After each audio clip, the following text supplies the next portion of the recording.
Oi, estilosas! Sejam bem-vindas a mais um episódio do Pod Estilo. Toda quinta-feira temos episódios novos aqui no canal com convidadas maravilhosas. Então já curte esse vídeo, comenta, compartilha com as amigas e se inscreva no canal. Eu sou Ana Martins, consultora de imagem e estilo, especialista e professora de coloração pessoal. E antes de apresentar a nossa convidada do dia, vamos ao momento patrocinador. Temos a Maria Bolete, que é quem patrocina todos os podlooks. Então, esse look maravilhoso, o look da nossa boneca, também é da Maria Bolete. E temos a Carol Juvelina, que é quem faz nossos cílios e sobrancelhas e deixa a gente cada dia mais linda. Então, sigam elas lá no Instagram. E vamos à nossa convidada do dia. Seja bem-vinda, Carol, zootecnista, triatleta, e tá aqui hoje para bater um super papo com a gente. Obrigada pelo convite, Ana. Estou ansiosa pela nossa conversa hoje. Seja bem-vinda, Carol. Conta um pouquinho pra gente sobre a sua história. Então, eu me formei em zootecnia. Eu trabalho na minha carreira até hoje, continuo trabalhando. Eu trabalho com consultoria de fábricas de ração. É uma área, como a gente estava conversando anteriormente, que não tem muitas mulheres, né? Que a zootecnia em si já é uma profissão mais masculina, né? Na minha época começou a ter mais mulheres, mas ainda você encontra muito machismo nesse mercado, né? Porque é uma ciência agrária, né? Então você tem que estar no campo, tem que estar conversando diretamente com mais homens do que mulheres. Uhum. Conta um pouquinho pra gente o que o zootecnista faz, qual que é a sua função, pra gente entender melhor. Muito boa pergunta. Todo mundo pergunta o que é zootecnia. Ninguém sabe o que é zootecnia. Quando você fala que mexe com animal, as pessoas falam, é veterinária. Não, tem nada a ver com veterinária. Eu faço uma analogia como a zootecnia fosse a agronomia dos bichos. Então a gente tem todas as culturas lá, camarão, carcinicultura, equinocultura, bovinocultura. Então a gente trabalha com todas as culturas de animais, pensando na parte de produtividade. Então a gente faz todo o melhoramento genético, pensando na parte nutricional do animal, para ele ter a maior capacidade produtiva dele no campo. Ai, que legal, eu mesma não sabia. E acho que muito do pessoal que tá assistindo a gente também não sabe. E você sempre trabalhou nessa área como zootecnista? Como você chegou, né, nessa profissão? Então, eu desde criança eu tinha um contato com cavalos, sempre fui apaixonada por cavalos, fazia hipismo quando era adolescente, então eu sempre soube que eu queria trabalhar com animais, mas nunca com doença, né, como é o veterinário, farmacologia, patologia, nada disso me agradava. Então, num teste vocacional para o vestibular, eu descobri que é a zootecnia que era a minha vocação. Então, eu prestei vestibular para zootecnia, passei na Unesp de Jabuticabal, inspirada assim com isso de mexer com cavalos e tudo. E estou trabalhando até hoje na área. Quando eu vi a grade curricular no primeiro dia ali de faculdade, que tinha lá todas as aulas que a gente ia ter, eu falei, gente, é isso aqui. E eu sou apaixonada, até hoje eu sou apaixonada pela zootecnia. Eu trabalhei mais de 10 anos numa multinacional e muitos estagiários iam comigo. E eu fiz a cabeça de muitos estagiários que estavam ali falando, eu vou prestar, eu tô querendo fazer veterinária, e eu fazia as pessoas mudarem a cabeça para a zootecnia. E com os cavalos, esse contato que você sempre teve, assim, você andava a cavalo, cuidava, como que era? Porque é claro, né? A gente conhece alguém que tem tanto contato assim com o cavalo. É verdade. Eu fui influenciada pelo meu pai, que foi influenciado pelo meu avô, que meu avô era apaixonado por cavalos. Engraçado que quem é apaixonado por cavalos você pega, é tipo uma doença, porque a pessoa só pensa nisso. Tem gente que, sei lá, separa por causa de cavalo, conheço um monte de gente. Então, assim, meu pai, quando viu que a gente estava crescendo, colocou a gente na equitação, eu e minha irmã. Minha irmã nunca gostou, ela ia lá na marra, mas eu era apaixonada, gostei, gostava muito. Então, foi a partir disso que eu decidi fazer zootecnia. Gente, que legal. E o hipismo, né, você praticou, um esporte que poucas pessoas conhecem, entende como funciona. Eu mesma não entendo nada, conta um pouquinho pra gente como foi essa sua experiência. O hipismo é assim, é o cavalo que salta os obstáculos. Só que toda vez que ele erra, a culpa nunca é dele, é sempre do cavaleiro, né? Então, tem que ter uma conexão entre os dois. Meus pais nunca me deixaram competir em prova, então foi sempre na brincadeira, o lugar que eu fazia lá, a gente brincava muito saltar, obstáculo, mas era mais pela parte da recreação mesmo. Ai, que legal. E assim, essas histórias como você conheceu, começou na zootecnia, né? Isso. Mas além de zootecnista, a Carol também dá aulas, né? De inglês. Sim, aham. Em 2010, quando eu descobri que eu estava grávida do Nicolas, eu ia ficar de licença maternidade, eu implorei pro meu chefe para eu continuar trabalhando na licença maternidade, mas isso é proibido, né? Na lei, você não pode trabalhar na licença.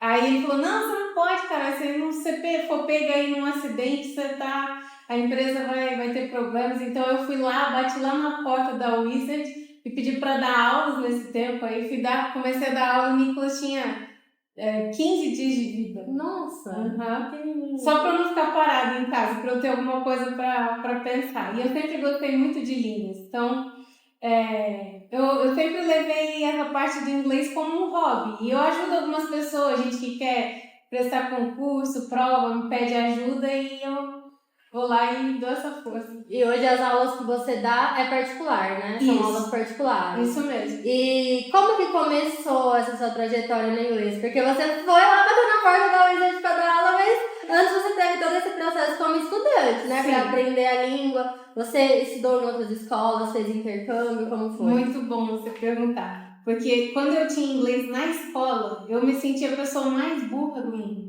Eu acho que eu consegui tirar 2 numa prova valendo 10. Eu não sabia o que era blue, azul em inglês. Sabia nada, nada. Minha mãe que não sabe nada de inglês, tentava me ensinar.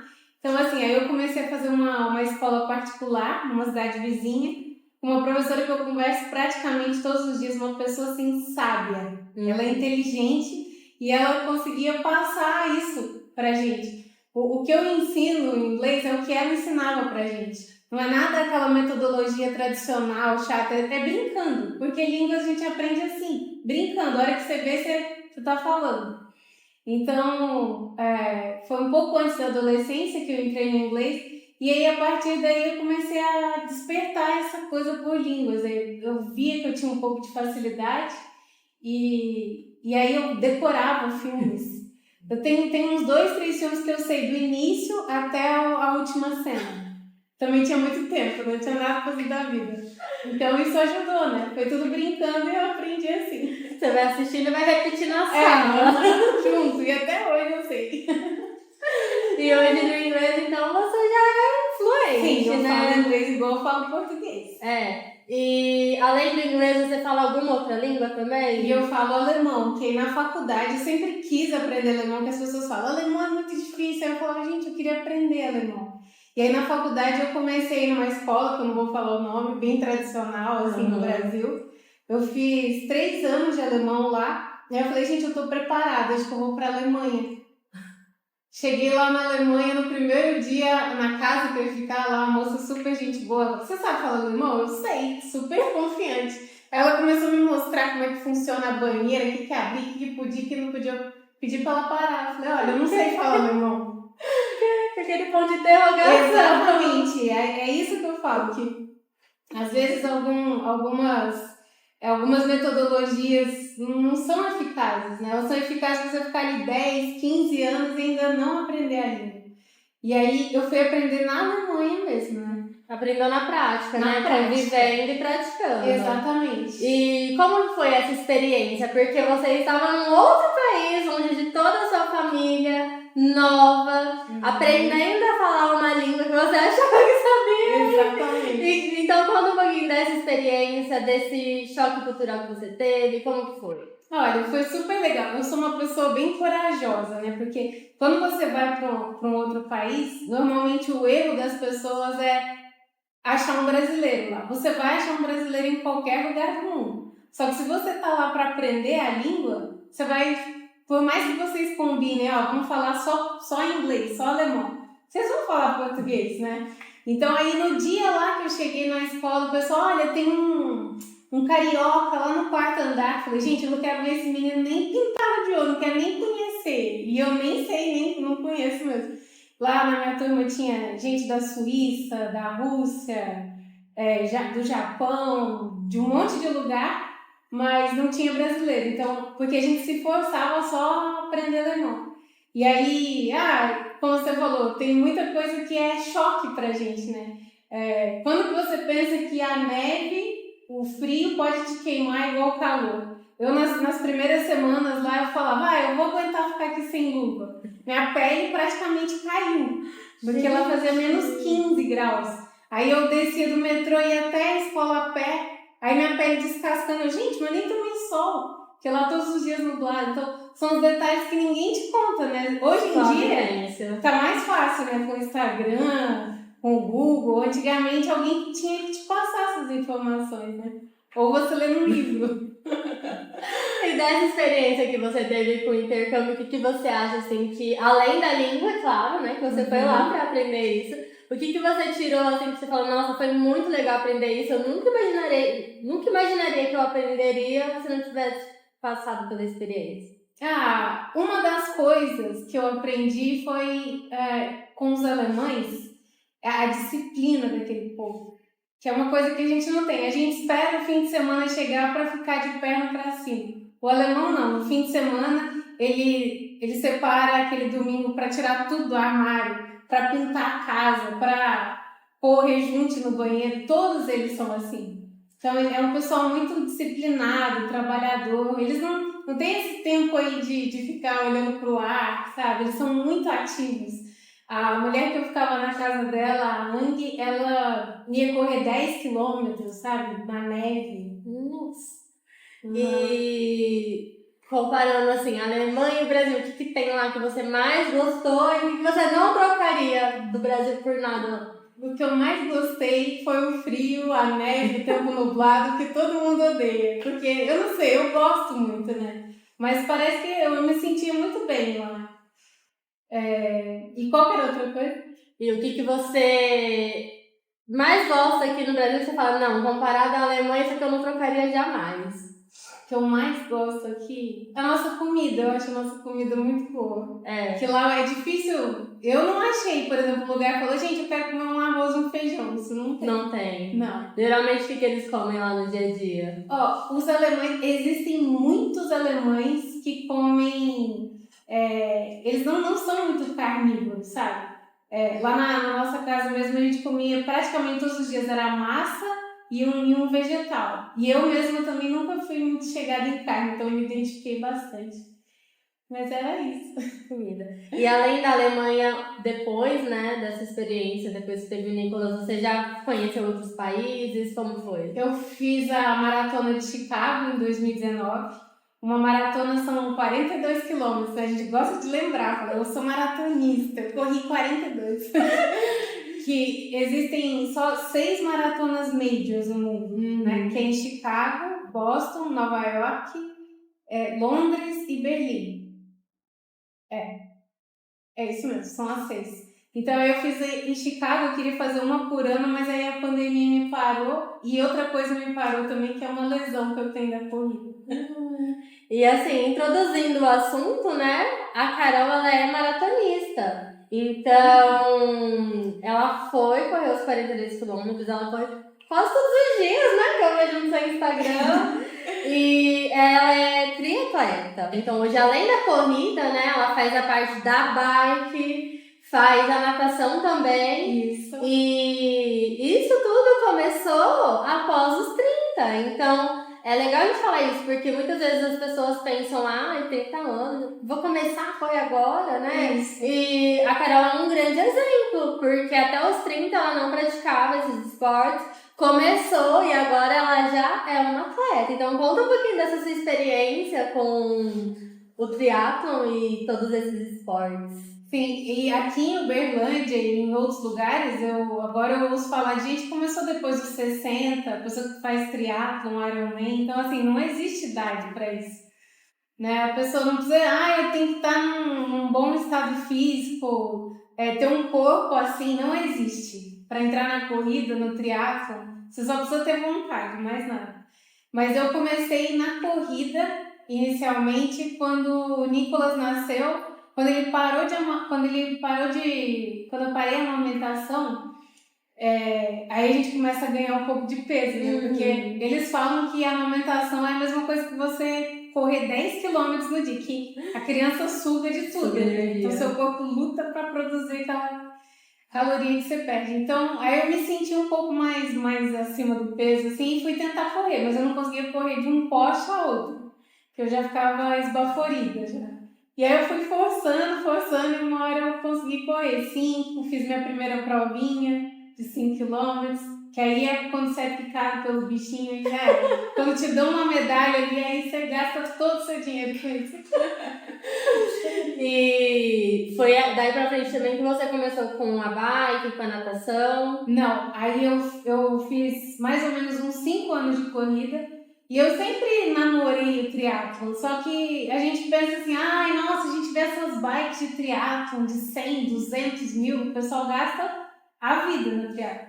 Aí tem aquela frase, em busca do ótimo você não faz o bom, né? Se eu tivesse comprado uma bike bem ruinzinha lá, eu podia estar no triatlon há muito tempo. E isso é o que eu falo para muitos colegas meus. Fala, eu queria entrar no triatlon, eu já nado, eu corro, mas eu não entro por causa da bike. Por quê? A gente quer entrar com a melhor bike, a gente tem essa mania de começar quando tudo tá perfeito. Nada vai estar perfeito, então a gente tem que começar. Perfeito fica quando você pratica, Exatamente. Né? E hoje tem quanto tempo já que você pratica o triatlon? O triatlon, eu me considero uma iniciante, né? Eu comecei no final de 2020, então 3 anos. São 3 anos no triatlon, nem isso.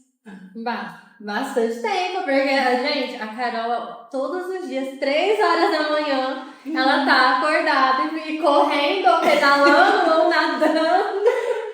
Então, assim, é um esporte que requer muita disciplina, né? Isso é verdade.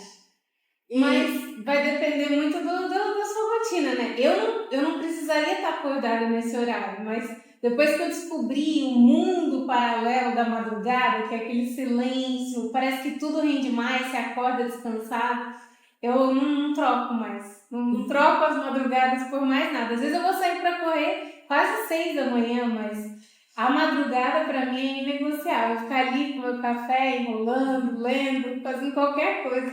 Tem um pessoal que fala que é do time das 5 da manhã, a Carol das 3. É verdade. E hoje você já pratica, né? Tem essa disciplina, tá na sua rotina praticar o esporte todos os dias.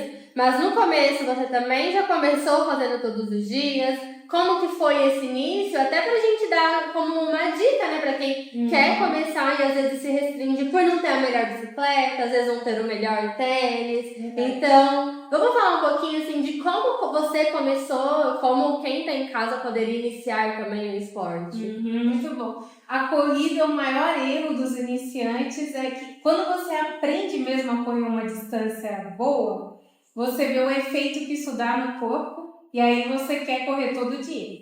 E aí é onde a pessoa lesiona e ela não pode correr dia nenhum, tem que ficar meses parada fazendo uma fisioterapia.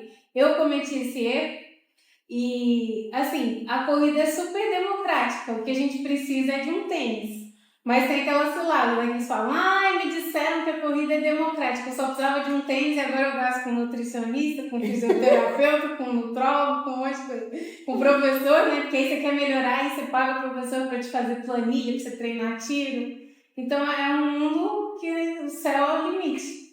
Mas para começar, não é difícil, nem é coisa de outro mundo, não, né? Simplesmente é bom um tênis e ter a disciplina, porque a corrida ela é super ingrata.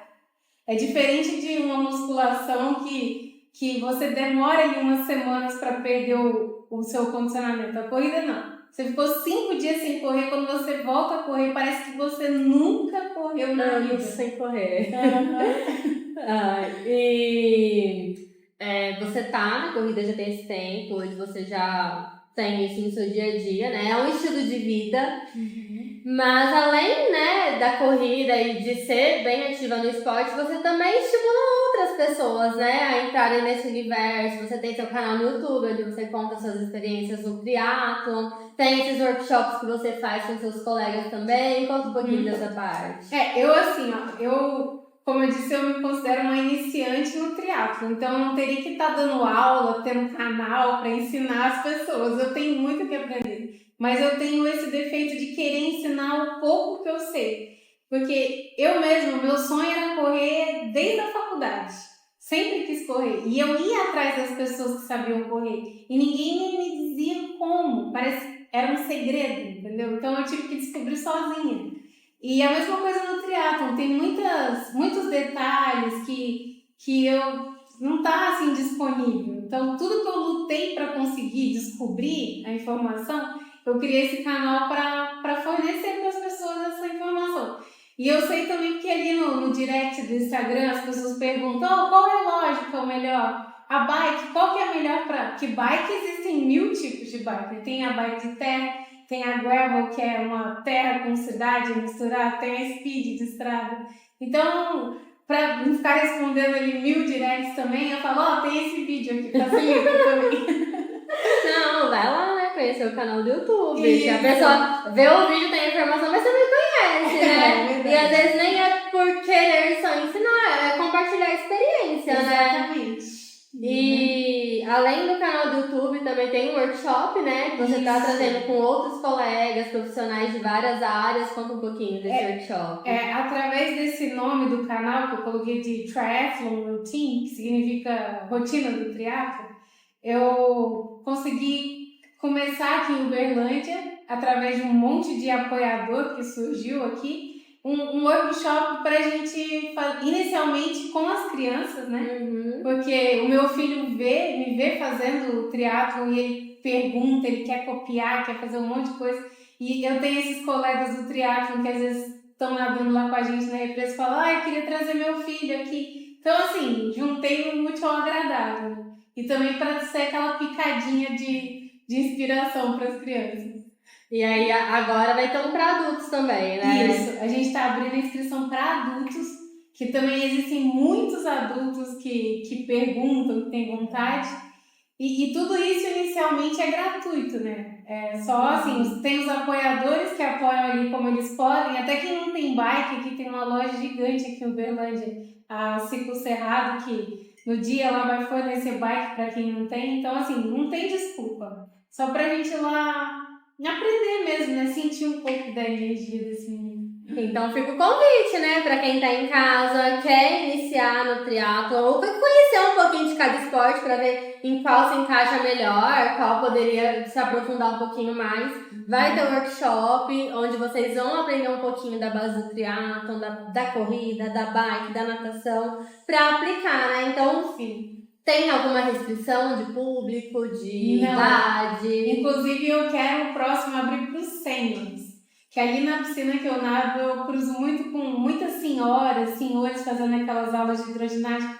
Eu queria pedir licença para eles e filmá-los, que eu acho lindo eles fazerem, sabe? Eles estarem ali naquela aula de hidroginástica. E eu queria também um dia abrir esse convite para eles terem essa experiência no triatlo. É importante falar, né? Porque não tem idade para você começar. Assim como você começou nos 30, às vezes alguém vai começar mais jovem, vai começar mais velho, mas não tem um limite, né? Falou assim, tá nos 50, não pode mais, tá com 60, não existe isso. E o esporte ele é importante pro resto da vida, né? Porque vai muito além da parte estética, né? Do corpo. Muito além. É muito mais sobre a parte mental e sobre essa capacidade de conseguir fazer coisas básicas no dia a dia, né? Isso, quando eu não faço nada, os professores, os coaches, eles têm o hábito de colocar na planilha toda segunda-feira um dia off, que é o dia de descanso, né? Que eles falam, o descanso é super importante, sua musculatura precisa...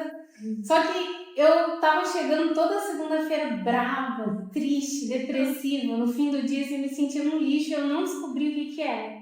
Umas 3 semanas me sentindo assim. E a minha professora tava colocando um off pra mim na segunda, né? Aí, quando eu descobri que era isso, que eu não tava fazendo nada pra me energizar, falei, olha, tira esse off na segunda-feira, isso tá me fazendo mal. Preciso correr nem com uns 9 quilômetros, sei lá, Porque isso faz Como bem. se 9 fosse pouco. Não, mas os 9 é o regenerativo deles, né? É triste se a gente falar que entra na corrida pensando no corpo, como você falou, vai muito além disso, porque isso, pra mim, traz saúde mental, porque eu consigo, às vezes eu tô ali pensando num problema, numa solução, e a hora que eu acabo de correr ou de nadar, ali é só você e a sua cabeça, você sai dali com a solução. É muito bom, então faz bem pra cabeça, né, acima de tudo. E a gente tem que tomar cuidado com isso de tem o corpo perfeito para o triatleta, para o corredor, não existe isso. Hoje em dia os maiores recordes estão sendo quebrados por pessoas que não são magrelas, que não tem nada a ver com aquele biotipo que a gente pensa. E a gente nunca pode linkar corpo com alimentação, né? Senão se transforma mesmo num transtorno alimentar, né? Você vai lá, come muito e vai dar pancada no seu corpo, correr 10, 12 quilômetros, não é assim? Porque comeu, né? E não pelos outros aspectos que a corrida traz. Isso. Então, vale pensar que o esporte em si, né? Independente se é corrida ou se é algum outro esporte, tem que ser sempre feito pensando nesse bem-estar mental e na saúde corporal, mas não em compensar uma alimentação que não foi eficiente ali para você naquele momento. Exatamente. E a corrida, depois de um tempo, esse efeito de emagrecer, ela passa, porque você se condiciona a ela. Então, o que antes eram os seus batimentos cardíacos altíssimos, que faziam você queimar muita caloria, não existe mais isso, você entra num platô. Então, aí é onde você aprende a buscar um nutricionista, um nutrólogo, para ter mais qualidade na sua alimentação, porque a alimentação está diretamente ligada à performance. Aí eu comecei a me alimentar melhor, meu pace baixou só por me alimentar melhor. Antes eu me matava de fazer tiro, o professor me mandava tiro, eu não melhorava na velocidade da corrida, mas passei a mudar minha alimentação, aí eu passei a ter mais performance. Então, a alimentação está ligada a isso. Alimentação é tudo. Hoje em dia eu sou fã, porque até aprender a dormir melhor, tenho mais qualidade de sono, tudo através da alimentação. Da alimentação, né? É importante associar, né? A alimentação é importante. E é uma coisa que vai levando a outra, né? Porque quanto mais você pratica, melhor você quer se alimentar, melhor sua mente fica. E aí a mente vai ficando melhor, mais você quer se cuidar. Isso. E vai trazendo essa bola de neve, mas de coisas boas, né? Exatamente. Então tem que pensar sempre nisso. E em começar por conta desses benefícios e não só porque está em busca de um corpo idealizado, isso, né? Uhum. E hoje em dia, apesar de você se considerar iniciante, você já tem um certo tempo, né, de experiência no triatlo, no esporte. O que você deixaria de dica, de sugestão para quem quer iniciar e realmente não sabe como dar o primeiro passo? Uhum. Na corrida. Pode ser na corrida? A primeira coisa, se for corrida, tem que ser a disciplina, né? Porque, primeiramente, corrida não pode ser todo dia, porque todo dia lesiona. Então, tem que ter um intervalo, um dia sim, um dia não. E a disciplina, porque a corrida ela vai te deixar na mão. Se você ficar 4, 5 dias sem correr, aquilo que eu falei, você vai voltar do zero. Então, sem desculpa, né? Porque às vezes a gente quer pôr desculpa, a nuvem, vai chover, a gente deixa pra depois, hoje eu não tenho roupa ainda boa pra correr. Vai do jeito que você tá podendo ir. Eu descobri que tem um tênis com uma placa de carbono, Alpha Fly da Nike de 2.500. Não, vai com o seu tênis. Porque no início você não vai sair correndo 10 km, então você não precisa do melhor tênis, da melhor roupa, com a melhor tecnologia, dry fit, nada disso. Eu mesmo comecei, não tinha roupa de corrida, eu tinha uma legging, corria de legging, de algodão, então não tem segredo. É só começar e ter disciplina. Isso. Carol, eu quero te agradecer pelo bate-papo de hoje. Foi muito legal conhecer você, conhecer sua história, falar sobre o esporte e tudo mais. Quero agradecer quem está em casa também, que acompanhou a gente até aqui. Pedir para vocês curtirem esse vídeo. Deixa seu comentário aqui pra gente também. Conta um pouquinho se você já começou no esporte, queria começar, quais são as suas dúvidas. Compartilhe esse vídeo com as suas amigas e se inscrevam no canal. Para finalizar, eu gostaria de pedir para Carol deixar uma mensagem para vocês. Então, Carol, deixa uma mensagem para quem está te assistindo. Gosto de uma frase do Steve Jobs que ele fala: Stay hungry, stay foolish. Significa o seguinte: que você tem que estar sempre com fome de aprender. Né? Por mais que às vezes você, eu tenho 40 anos de formado nessa profissão, eu sou especialista nisso. A gente nunca sabe de tudo, sobre nada na vida, nada. Quando você acha que sabe tudo, vem alguém e te fala: olha, não é bem assim, ou tem mais isso. Então, para a gente ter essa fome de aprendizado, ter humildade, para aprender às vezes com as pessoas mais inesperadas.